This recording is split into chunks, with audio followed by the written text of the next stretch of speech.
Abraham और सराय के कनान पहुंचने के 20 साल बाद तक भी उनकी कोई संतान नहीं थी। तब परमेश्वर ने अब्राहम से कहा और दोबारा वादा किया कि उसे एक पुत्र होगा और उसके वंशज आकाश के तारागण के समान होंगे। अब्राहम ने परमेश्वर के वादे पर विश्वास किया। अब्राहम की पत्नी सारा ने उससे कहा, देख, परमेश्वर ने मेरी कोख बंद कर रखी है, इसलिए मैं तुझसे विनती करती हूँ कि तू मेरी दासी हजीरा के पास जा, तू उससे विवाह भी करना ताकि उसके द्वारा मेरी कोख भर सके। तब अब्राहम ने हजीरा से विवाह किया। हजीरा को अब्राहम के द्वारा एक पुत्र उत्पन्न हुआ। अब्राहम ने उसका नाम इस्माइल रखा। अब्राहम चाहता था कि परमेश्वर इस्माइल को आशीष दे। तब परमेश्वर ने कहा, मैं उसे आशीष दूंगा, परंतु इस्माइल प्रतिज्ञा का पुत्र नहीं है। मैं अपनी वाचा उसके साथ नहीं बांधूंगा। तेरी पत्नी सराय के तुझसे एक पुत्र होगा और वह वादे का पुत्र होगा, और तू उसका नाम इसहाक रखना। मेरी वाचा उसके साथ होगी और वह एक बड़ी जाति होगा। फिर से परमेश्वर ने कहा, अब तेरा नाम अब्राहम ना होकर अब्राहम होगा, जिसका अर्थ है मूल पिता। परमेश्वर ने सराय का नाम बदलकर सारा रखा, जिसका अर्थ है मूल माता।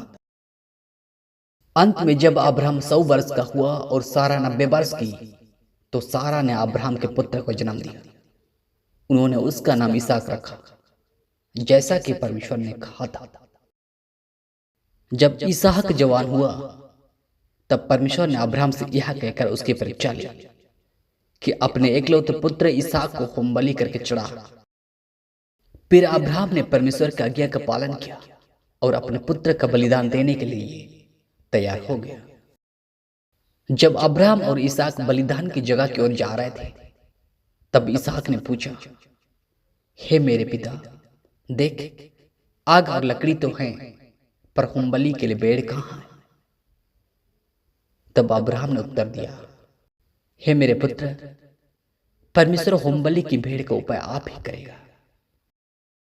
तब अब्राहम ने वहां वेदी बनाकर लकड़ी को चुन चुन कर रखा और अपने पुत्र इसहाक को बांधकर वेदी पर लकड़ी के ऊपर रख दिया। जैसे ही वह अपने पुत्र को मारने पर ही था कि अचानक परमेश्वर ने कहा, ठहर जाओ, उस लड़के पर हाथ मत बढ़ा और ना उससे कुछ कर, क्योंकि तूने मुझसे अपने एक पुत्र वरन एकलौते पुत्र को भी नहीं रख छोड़ा। इससे अब मैं जान गया कि तू परमेश्वर का भय मानता है। तब अब्राहम ने अपनी आंखें उठाई और क्या देखा कि उसके पीछे एक मेढ़ा जाड़ी में फंसा हुआ है। तब अब्राहम ने जाके उस मेढ़े को लिया और अपने पुत्र इसहाक के स्थान पर उसको होमबलि करके चढ़ाया। फिर से परमेश्वर ने अब्राहम से कहा, तू मुझे अपना सब कुछ देने के लिए तैयार हो गया, यहां तक कि अपने एकलौते पुत्र को भी नहीं रख छोड़ा। इस कारण मैं निश्चय तुझे आशीष दूंगा और निश्चय तेरे वंश को आकाश के तारागण के समान अनगिनत करूंगा, और पृथ्वी की सारी जातियां तेरे कारण अपने को धन्य मानेंगी, क्योंकि तूने मेरी बात मानी है।